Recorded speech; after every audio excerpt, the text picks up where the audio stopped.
When the wind called her name, she answered. Everybody in Houston remembers Harvey. But the folks in Sunnyside, they remember it different. They don't just remember the water rising, the streets turning into rivers, the snakes swimming through living rooms.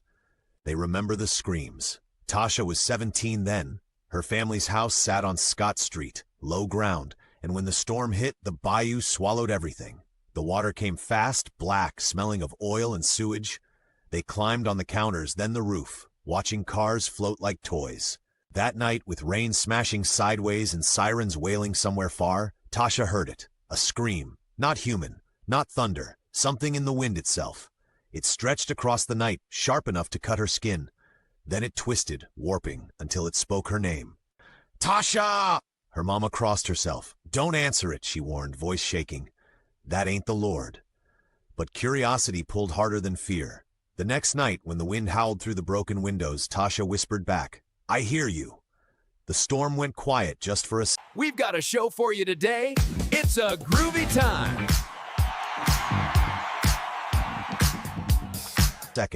Then the water beneath the house bubbled, and a hand broke the surface. It was pale, too long, skin stretched tight, nails black. Another hand followed, then a head, hair slicked flat with mud, eyes glowing faint. The figure rose from the flood, standing chest deep in the water, mouth stretched open wider than any human's. The scream returned, pouring from its throat like the storm itself. Tasha covered her ears, but the sound slid inside her head, vibrating her skull. Her mama dragged her back, praying loud. Don't listen. It takes you if you listen too long. The figure's eyes locked on Tasha.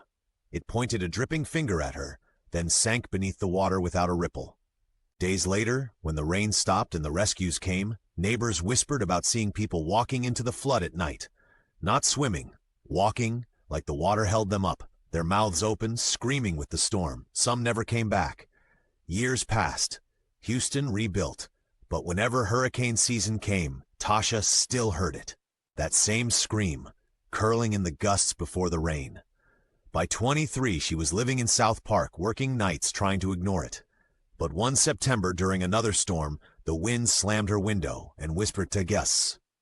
And this time, she didn't fight it. The storm knocked power out. Streets flooded quick. Tasha walked outside barefoot, rain soaking her, wind pushing hard. Neighbors yelled for her to come back, but her body moved on its own, down to the bayou. The water churned, black and endless. Faces rose in it, screaming faces she recognized. Mr. Charles from 2 houses down, little Darnell who'd vanished in 17, her cousin Kia. They reached for her, mouths wide, screams tearing through the air, and above them the figure from Harvey rose again. Its arms spread wide, eyes burning white. The scream split the sky. Tasha opened her mouth and screamed back. Her body folded, collapsing into the flood. The water swallowed her whole. By morning, the storm cleared.